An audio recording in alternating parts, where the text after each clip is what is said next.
The broadcast is now starting. All attendees are in listen-only mode.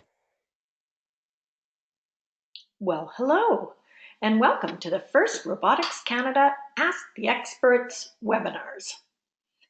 These are bi-weekly webinars targeted to the FRC community, held every other Tuesday at 7 p.m. Look for the links in FRC Canada Team Blast, the FIRST Robotics Canada Facebook page, or on FIRST Robotics Canada's socials. I am your moderator, Sarah Sills, a FIRST Senior Mentor with FIRST Robotics Canada. My goal tonight is to help you to get the most from this event. Tonight, the topics will focus on student-submitted awards, Dean's List, and the Kitbot. You've entered the webinar on mute. Please stay muted to improve the audio quality for everyone. If you have questions at any time, just raise your hand to be noticed or type your question in the question box. We will try to address those during the webinar. We're hoping in the future to involve many teams as experts. The topics run on a variety of technical and non-technical topics, so check out the latest FRC Team Blast to sign up for the topic of your choice. Teams love hearing from other teams, and this is gracious professionalism at its finest. All right, so that was the welcome. I am Sarah Sills. There's my email address in the event you would like to contact me for any reason. I'm going to start with a couple of news updates, just kind of give you the latest on what's up in FIRST World. And then we're going to start into the student-submitted awards. We're going to look at the Dean's List Award, and then we're going to talk about the Kitbot. We'll end up with a few final thoughts, and that'll be it for tonight. We're aiming to be done before an hour is past. So first news item is your first and second event sign-up should be complete. If you were so inclined to participate in a third event, those are open now. You can sign up. There's a few that still have space. For example, Carleton, which is exciting because it's a new event for us up in the Ottawa area. So I think that'd be pretty fun to go to. Also, you would have signed up for a kickoff event. This is where you will get your kit of parts. If you are not able to attend yourself, then you have to fill out a surrogate pickup form to allow somebody to pick it up on your behalf. So you should get one of those forms from FIRST Canada and submit that so that they have permission to give your parts to somebody else in case you can't make the trip. And also, just a reminder to put on your calendar is the provincial champs. We like to, always dream that we'll be the ones there. And of course, a lot of you will be. So April 8th to 11th, that's at the Paramount Fine Food Center, which is in Mississauga. So put that on your calendar. Reminder of Hobbins homework. We are trying to get each team to have a team communication officer. We're suggesting a standard format. You do not have to follow this, but if you put, for example, like FRC, your team number at gmail.com, so it'd be like FRC6878 at gmail.com, and then let FIRST know, either by the link they sent you in the FIRST Team Blast, the FRC Team Blast, or just let John Hobbins know himself, and he would be happy to add you to the list. And that way the blast goes directly to you. They're also available on the FIRST Canada website, so you can find them there too. Okay, we're into our topics. So we're going to talk about the student-submitted awards. So these awards are submitted ahead of time. So you could be working on them now. That's why we suggested it for tonight. So there is the Chairman's Award we'll talk about, the Woodie Flowers Award, and I'm going to mention the Entrepreneurship Award, and I'll tell you why when we get there. So Chairman's Award is not for rookie teams. So I apologize if you're a rookie team, but it's there is a rookie award called the Rookie All-Star Award, which is kind of like the Chairman's Award. Basically, it's saying that you're not just doing the robot, you're looking at other aspects of the program and you're showing promise in all the areas. They're kind of targeting you as saying, you look like you're going to be a future chairman's team. So I'm going to still talk about chairmans tonight so that you're aware of what it is, so you can start kind of getting your head around that whole chairman's concept. There are 3 parts to the Chairman's Award. There is a written submission that is due February 6th. So again, this is something you could be working on ahead of time before build starts. There is also a presentation, which is done live at the event, and a video, which is shown to the whole stadium if you win. So there are 3 parts to it. And also they will come to your pit during the event and talk to people on your team. So that's also a factor in winning the award. So let's talk about the 3 different parts. The written submission. Okay, so first of all, for your student to be able to submit, the mentor must go on their FIRST Robotics dashboard and select those students. So first of all, you get as many of your team, your youth team members, to sign up on the FIRST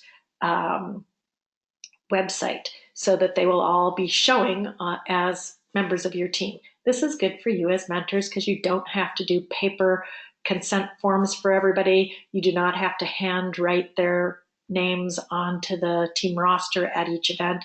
So if you get them to sign up online, it's a useful, good thing. Also, your youth submitters must be there because you then select them there to be youth submitters. So you can choose 2 of your students to be submitters. And then when it comes time to submit, they will go to their FIRST dashboard and they will see the awards there as being eligible to submit for them. So that's how they will submit, and they're due on February 6th. I would say February 6th is a big day at FIRST because all these teams are trying to submit for these awards on the same day. So my tip to you is to set it up ahead of time. So download it on, February 4th. Make your deadline, and you can still go in and make changes. So if you have some final edits or tweaks or a updated document you want to put there, that's okay. As long as you can get on the site, it's not overloaded to make those tweaks, but at least you will be submitted, okay? Because if you miss putting anything in there before the date, then you could just be closed out of the award. So tip, put something up there ahead of time, kind of your placeholder or your best work to date, and then you keep tweaking it until February 6th as needed. FIRST guidelines will tell you all what should be included in that written submission. And you can talk about things you've done for the past 5 years. So they look back for 5 years, which is why it doesn't really make sense for a rookie team to apply. But if it's something you did 6 years ago, you should drop it off your list because the judges don't really want to see that anymore. And also they've updated their definitions this year. So you want to make sure you're defining things correctly. I think this makes a lot of sense. What they're doing is they're saying if you support a team, you have 4 different ways you can support a team. You can have started that team. You can be currently mentoring the team. You can be assisting the team, or you can be providing them resources. So there's kind of different levels and different descriptions that go with each one of those team support definitions. They do the same thing for events. If you are saying you're supporting an event, you have a choice. Did you actually run the event? As in, was it at your place and you provided most of the volunteers and fully organized it? Or did you host the event because you allowed your venue to be used and you supported it that way? Or did you assist at an event? So maybe you went to somebody else's event, but you provided volunteers and supported it in that way. So you can read the definitions for each of those. And then the last category is reach. So they help you be able to describe, like if you were in the newspaper, how do you comment on what reach that has?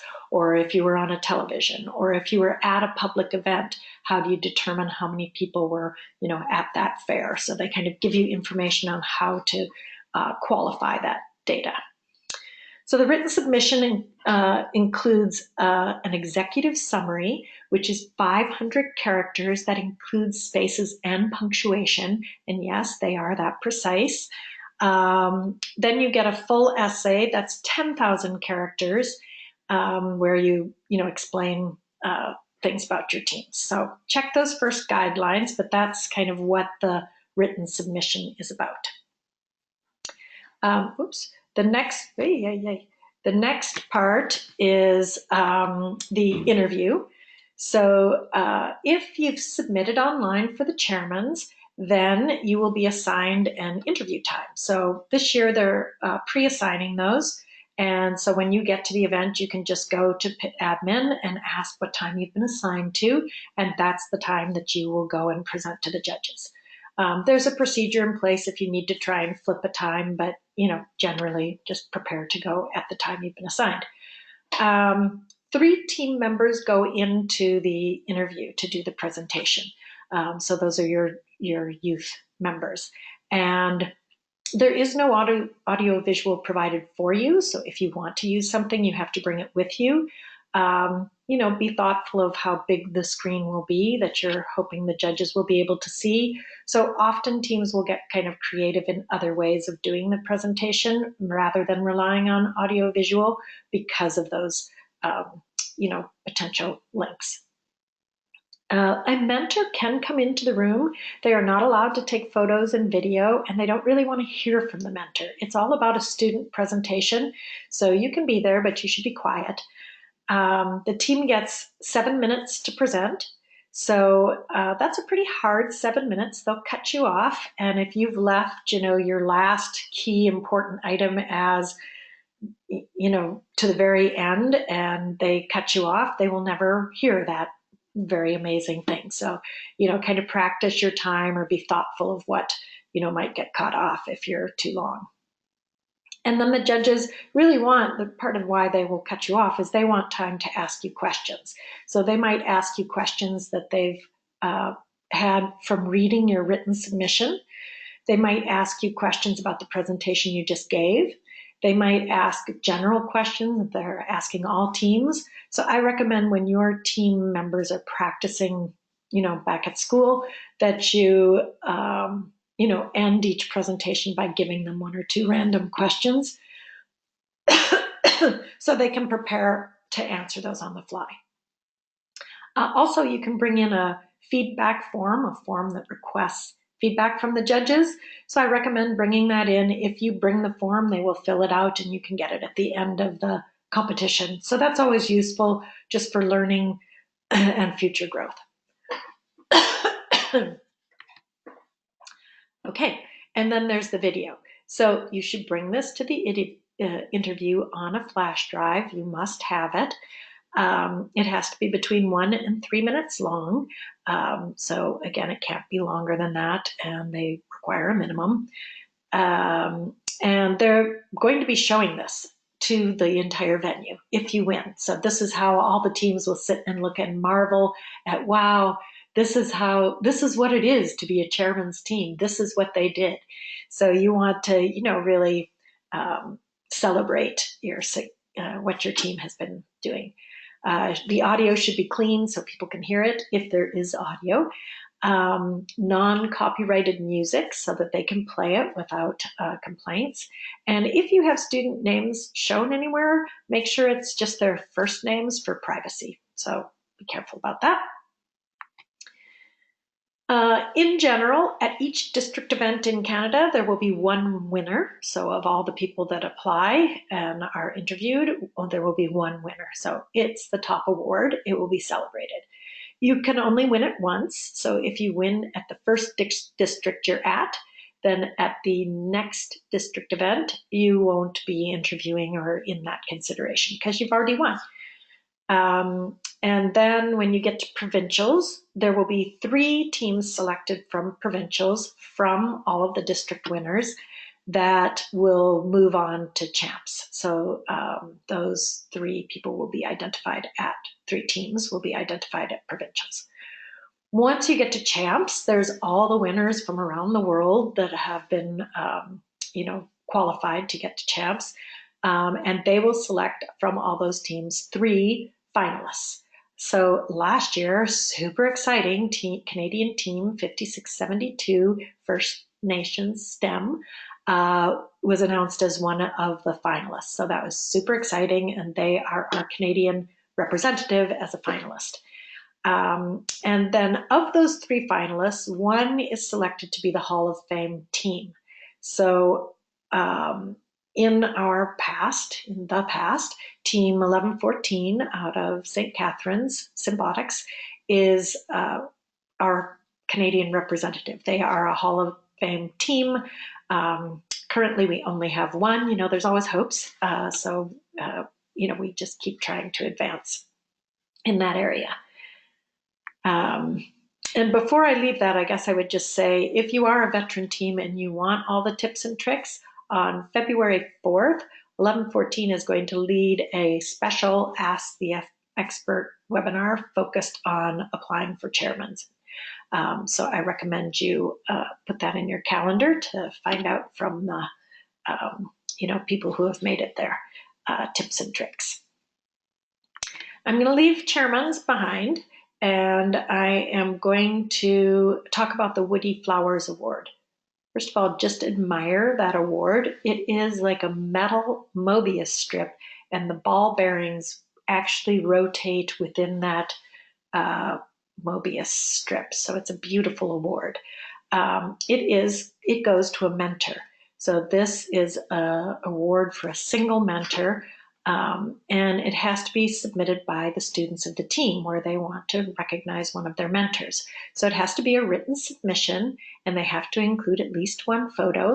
They can include, I think, up to 3. And the team has to support that.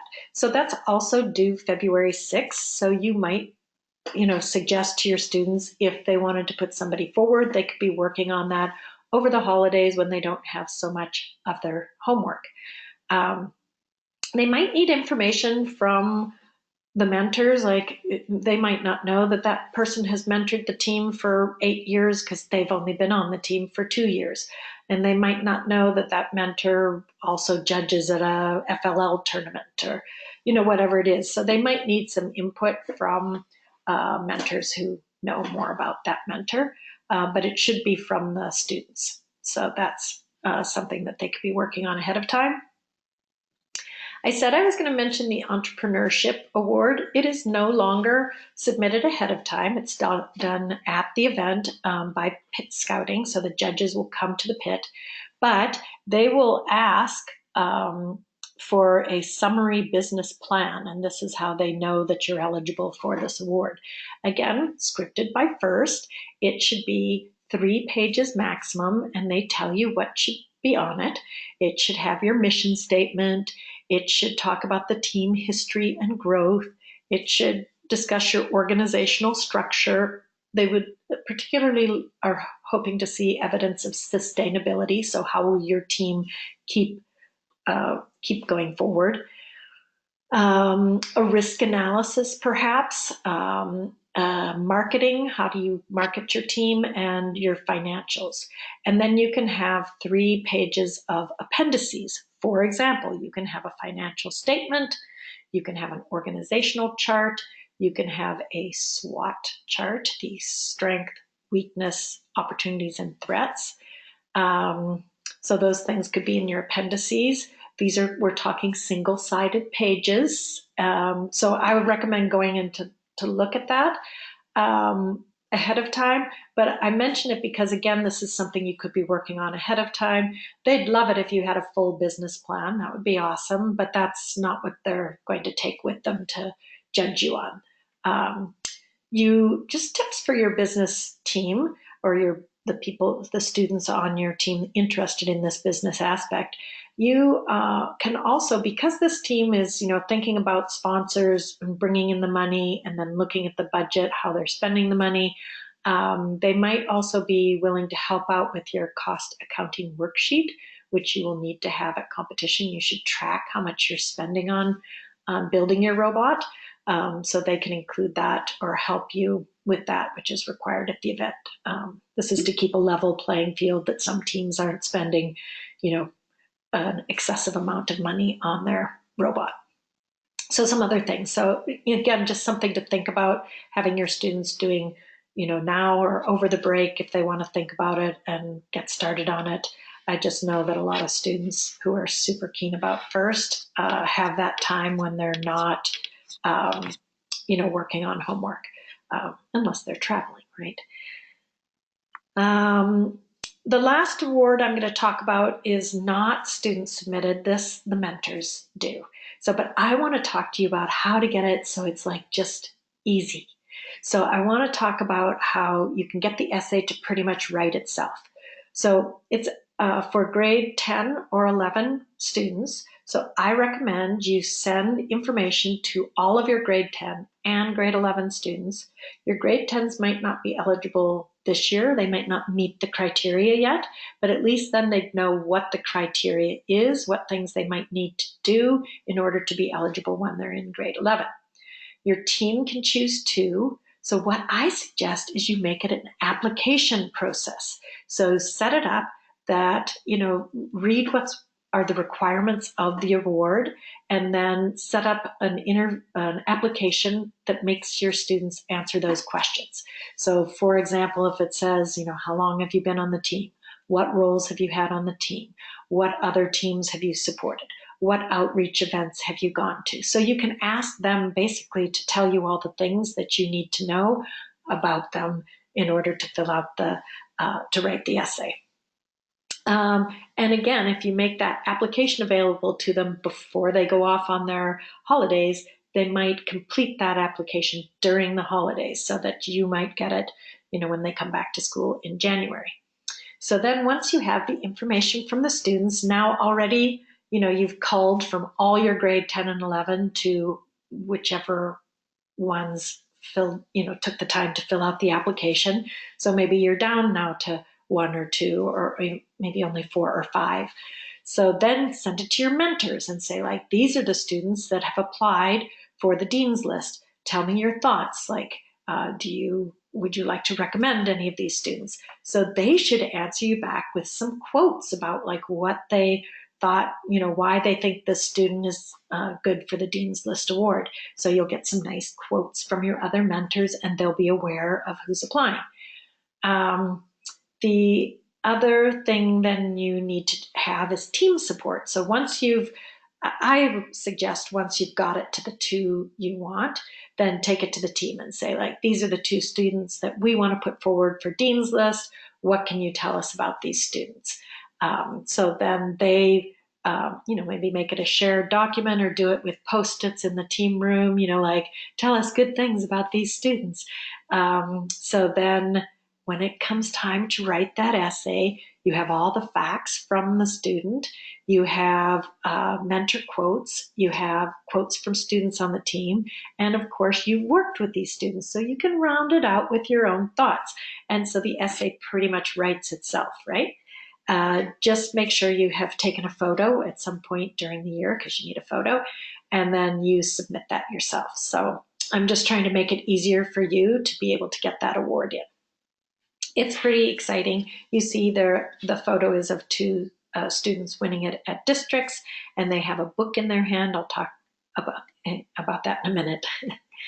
When the students get to the competition, so you'll specify which district event they're going to go for the award, they should prepare for it by reading the submission. So the submission that you wrote as a mentor, you should give back to the students so they can read it over, and they're prepared with what's been said. The judges are probably going to focus on a few main areas. They want to know about what did the student do for their own team. So what roles did you have?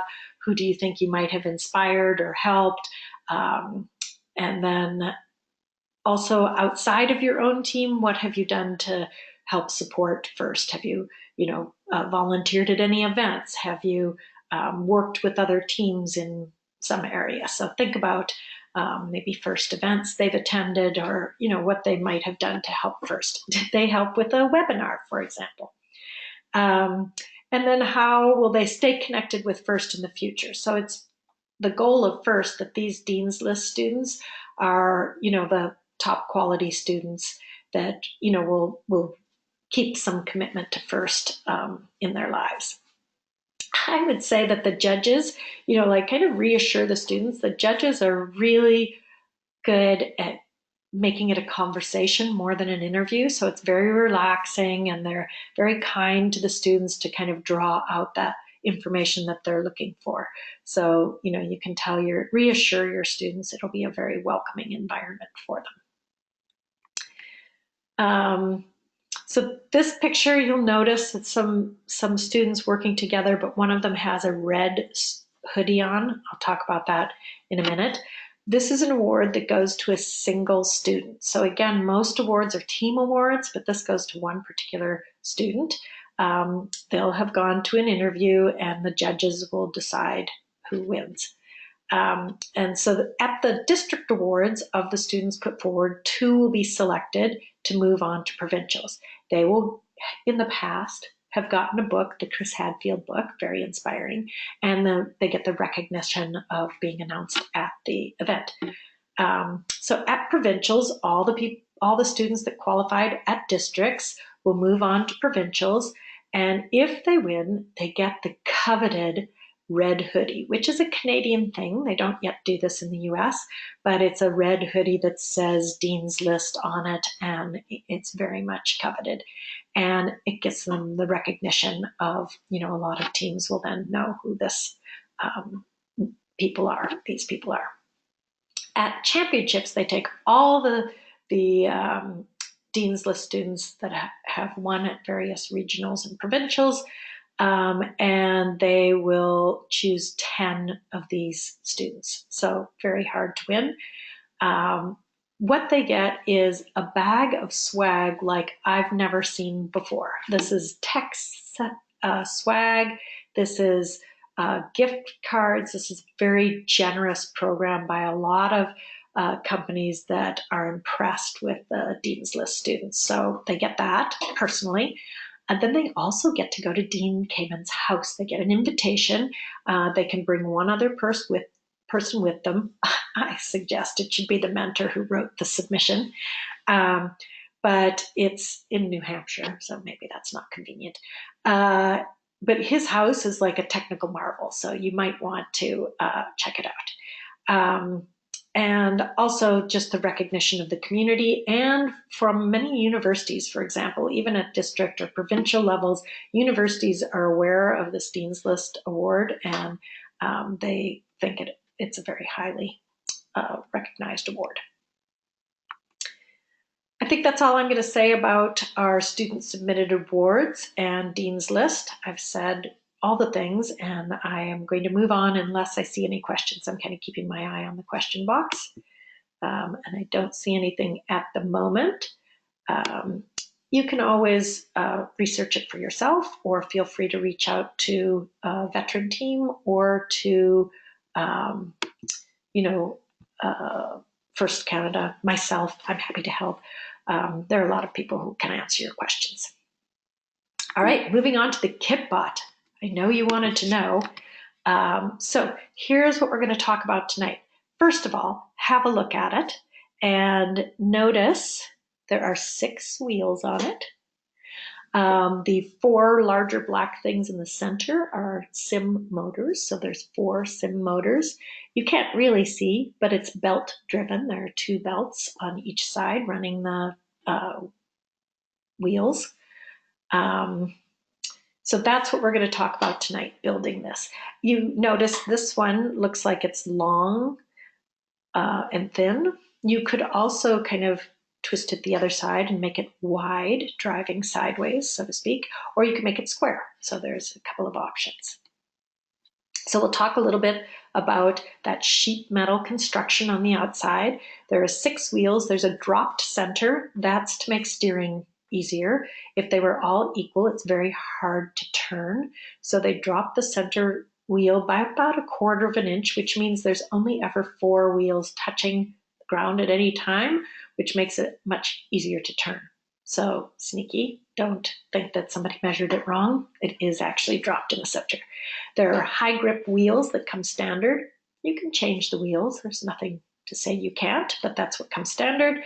There are 4 sim motors that drive it, a tough box mini gearbox that powers it, and this one was belt driven, I mentioned.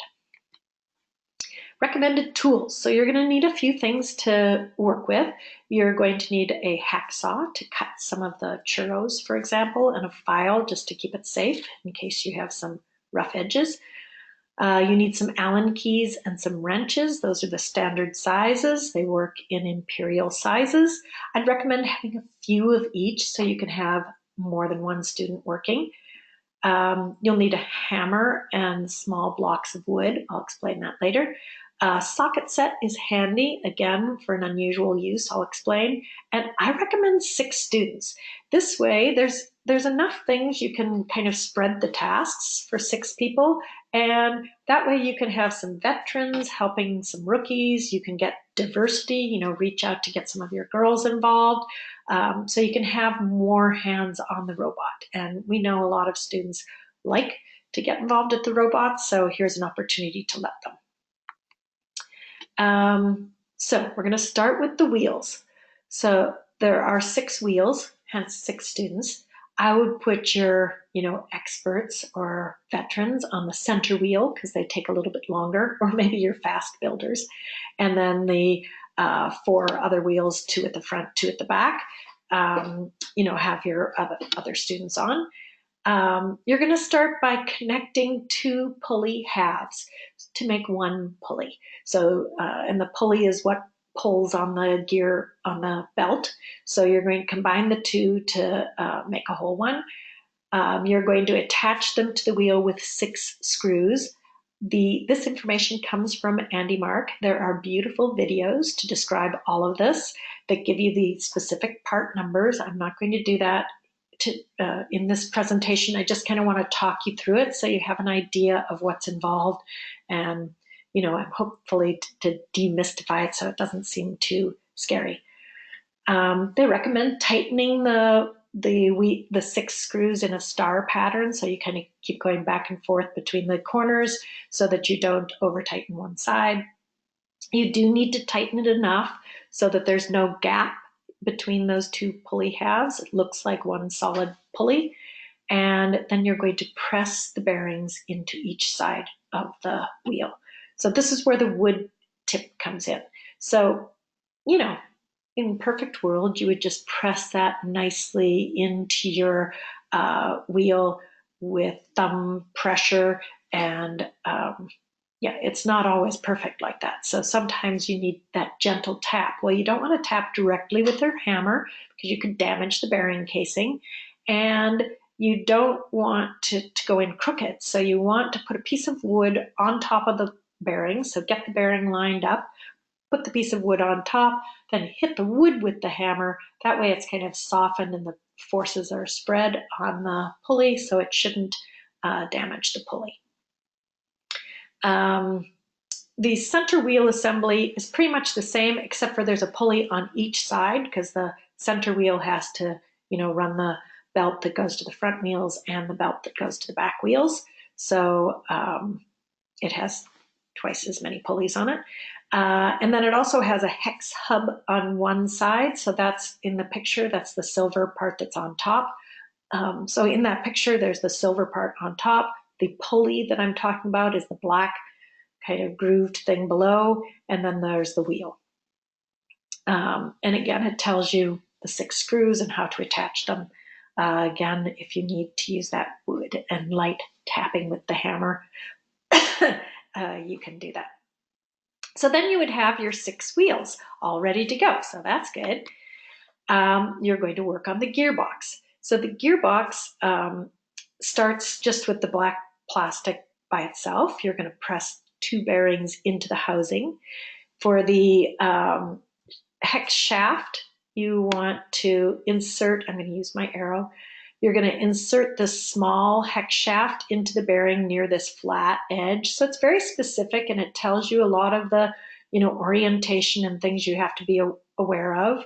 You're going to take this 50 tooth gear, the big one, and put that next. You're going to put it flat side up. You'll notice one of the sides has a small boring ridge on it, so it tells you, like, notice that and put it facing the flat side up.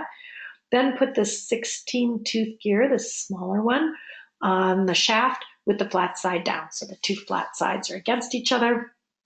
And then you're going to leave that and start working on this. You're going to tap an E-clip. It shows you in the little video. It's very handy. Onto this longer hex shaft. Hex because it's got 6 sides. So tap that E-clip in there. Insert the small end into the other bearing, the bearing that's now hidden back there. You're going to put this 48 tooth gear on it, and notice how beautifully that meshes there. So that's very nice. And notice it's flat side down again. Then you have to apply red grease, lots of red grease. So you can see that red, I probably would even put a little more on there. Yeah, lots of red grease there. I would also note, either use gloves to protect your hands or make sure you wash your hands well after, safety tip, because it's, not that good for your hands. And note to veteran teams, there is not a magnet this year. So in the past, there's been a magnet in this Gearbox Assembly, which then you could use for certain kinds of encoders. So be aware it's not there. You can still add it. It's a part you can order, or it might be in the kit of parts that you can put there, but it's not standard. It was kind of getting in the way and making it more difficult to assemble. So there you go. Okay, so then your gearbox is assembled. It's still kind of loose in there, just to be sure, just to be clear, so don't move it around too much. So then we're going to work on the chassis. Okay, so there's 5 slides, just warning you, about the chassis assembly. First thing you have to think about is if you want to be driving it lengthwise, widthwise, or do you want a square robot? So part of this will be on the game. So you're going to notice the game and how it's laid out on the field, which orientation might be better for you. So that's kind of a quick decision you might be making, or you might just decide we're doing it long and we'll figure it out, which will probably work fine for you. Please be aware there are requirements for how big your robot can be, and not to exceed those, not even by a little bit, or you won't pass inspection. And it's really hard to change your robot chassis dimensions easily. The 4 sim motors are not in the Kitbot list of parts. So if you are, going through the Kitbot list and you're like, oh my gosh, it doesn't come with motors, they are in your kit of parts, just not in that parts list for the Kitbot. And always, always, please be safe while you're building.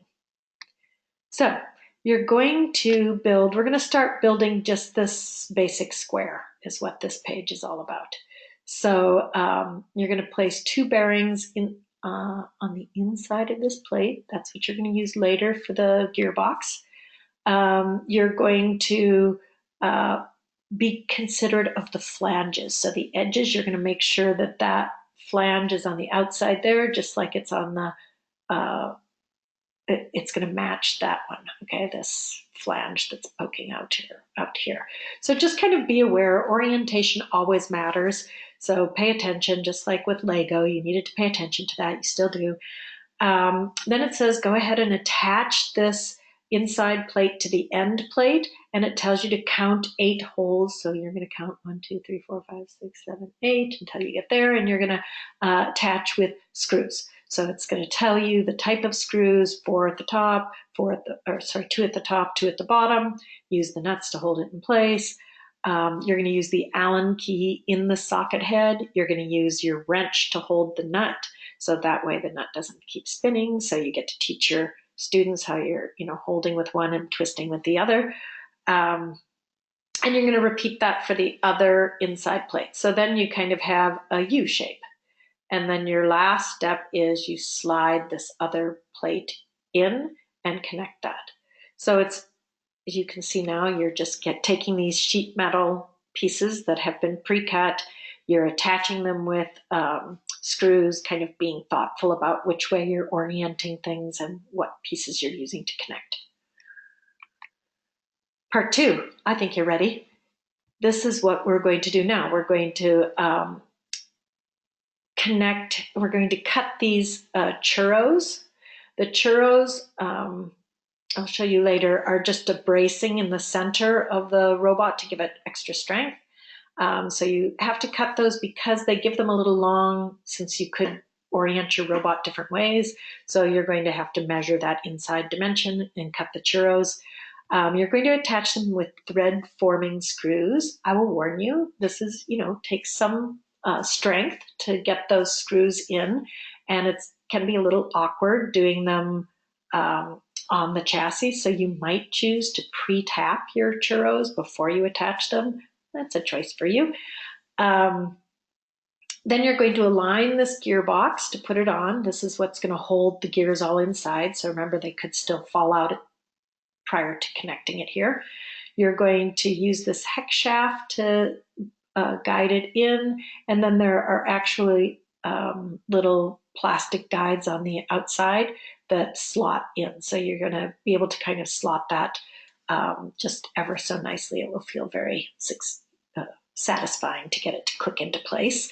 Again, make sure you're attaching it to the correct side. Notice where this flange is, and attach it accordingly. And then use your socket head screws and nuts. It tells you how to do that. Don't over tighten this one because you still want that shaft to spin.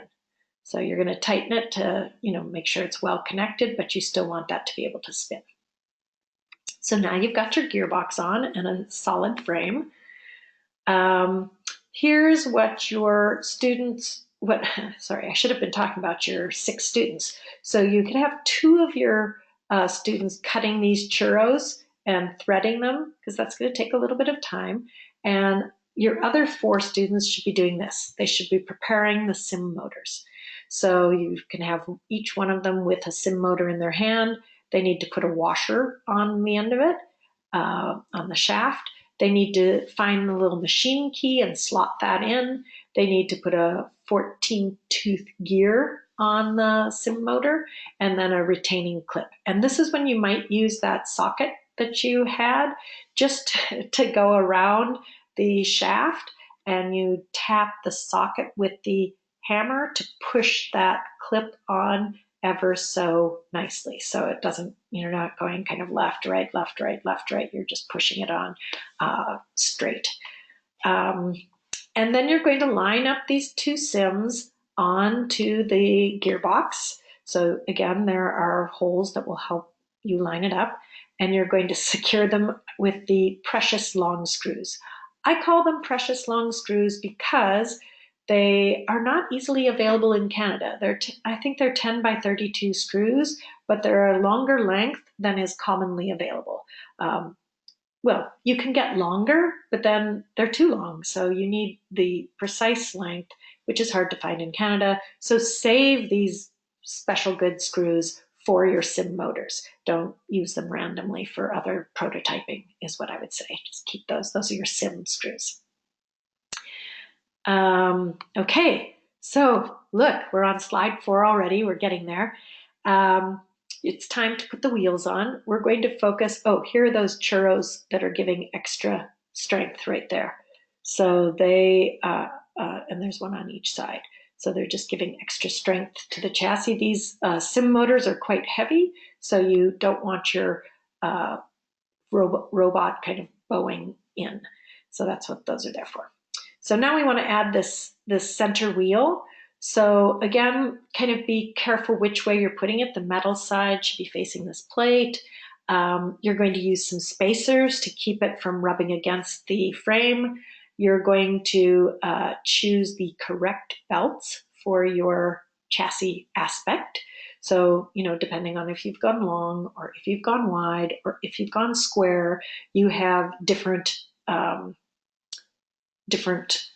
lengths for each one. So make sure you choose the correct belt. So somebody could be off hunting for the belts while somebody else is getting those center wheels lined up.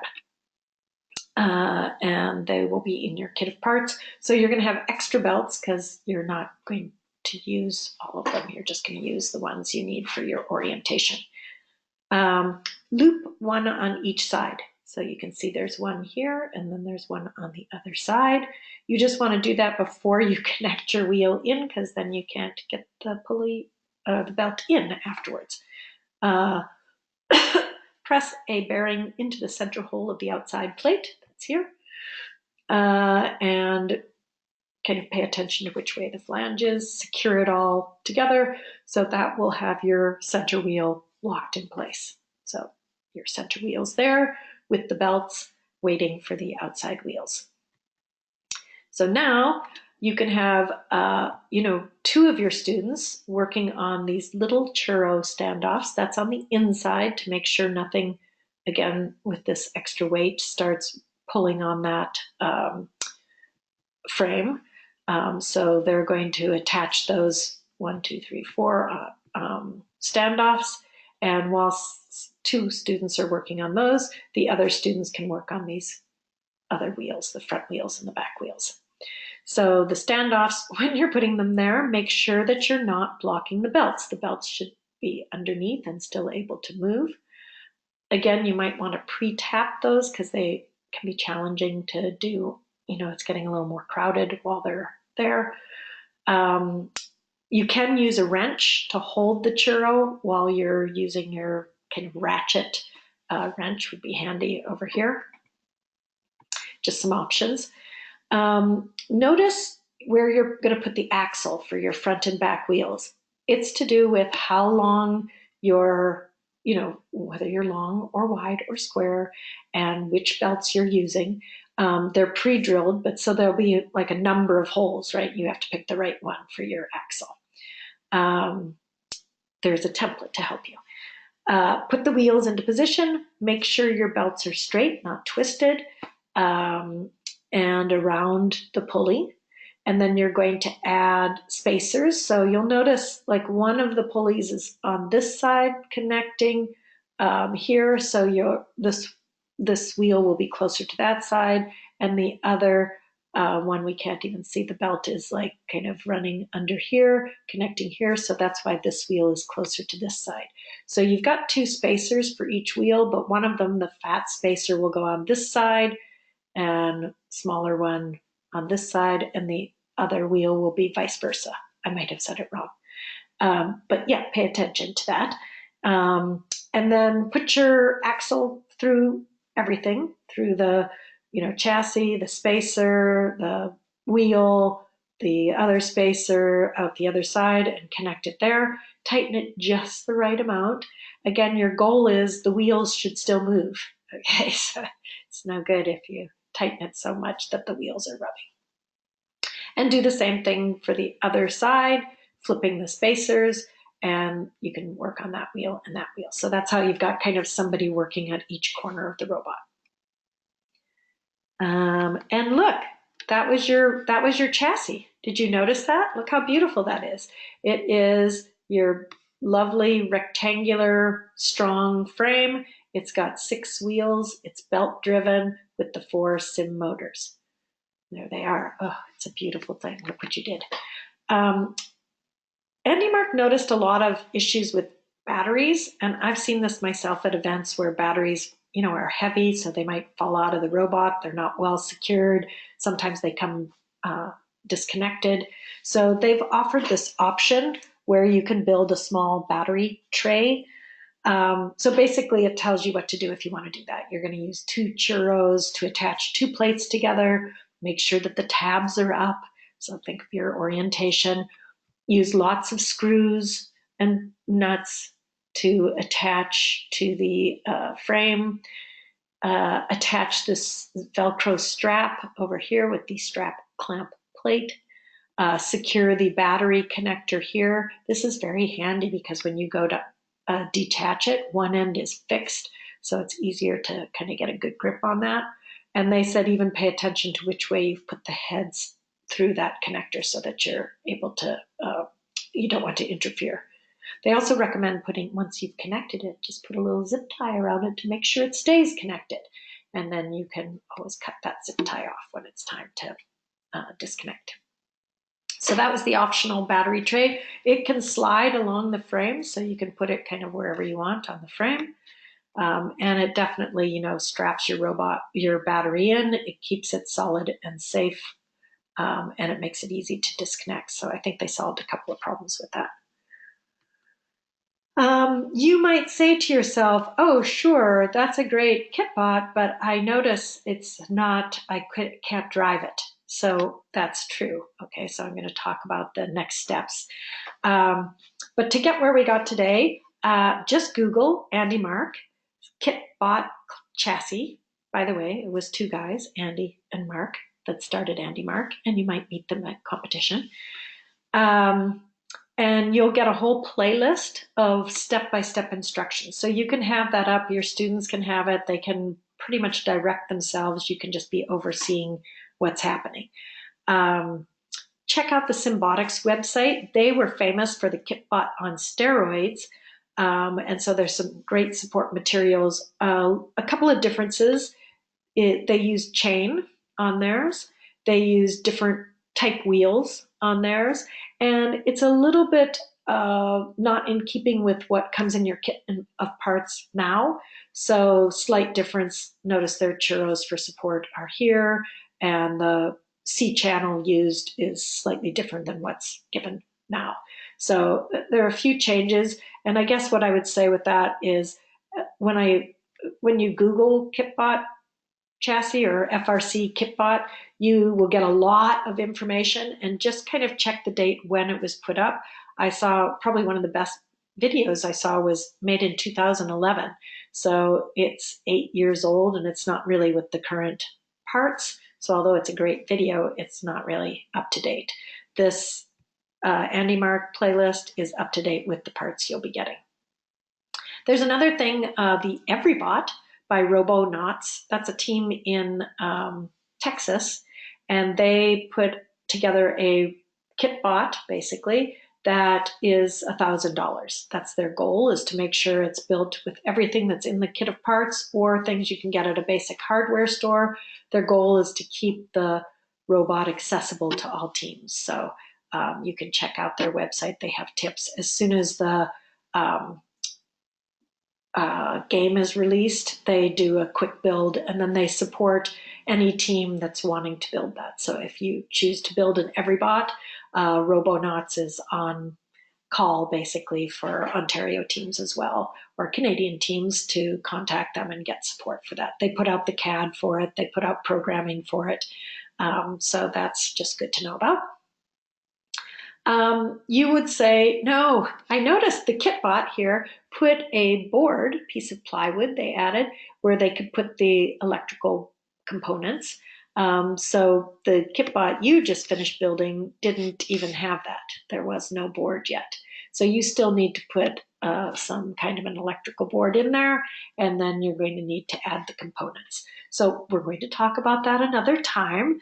But there is a team out of Worcester Polytechnic Institute that is an old established FRC team. They started building a library. They're very keen on electrical and software, and now it is really just the FRC go-to place for all teams.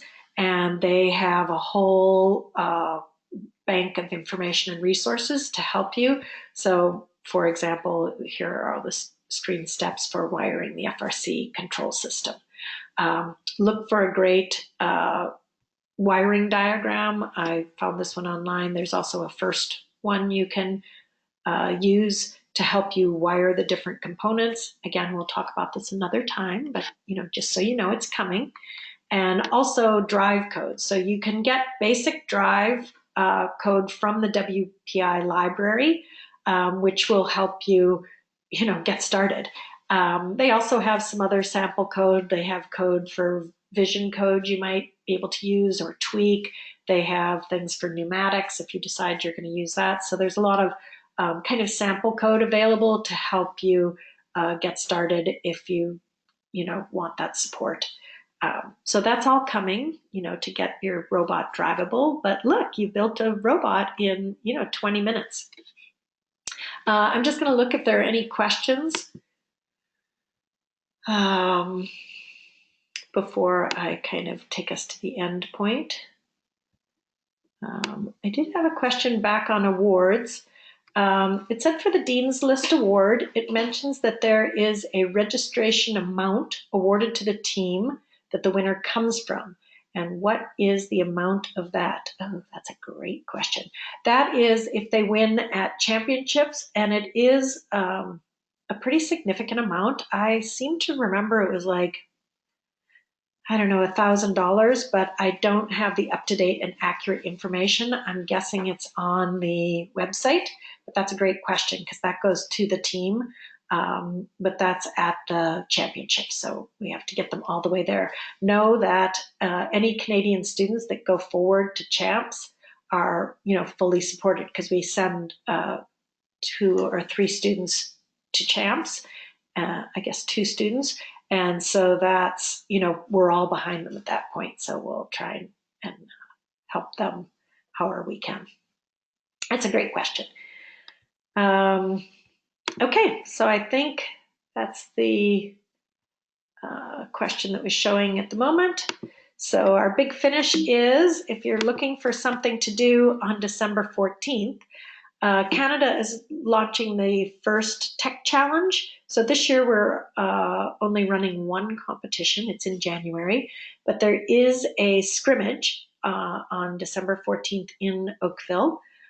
So if you're interested to see what that is, it's a little bit smaller scale. The robots are like 18 inches by 18 inches, I think. So they're smaller in scale. It's played 2 robots versus 2 robots. So slightly smaller that way. The field is smaller. So it's just and the program goes from grade 7 to grade 12. So there can be some younger students on it. So if you wanted to check that out and see what it is, feel free to come out and check it out. It's free, open to the public. And then I'm just going to talk about our next Ask the Expert webinar. We're going to take next week off, and then we're going to come back on December 17th.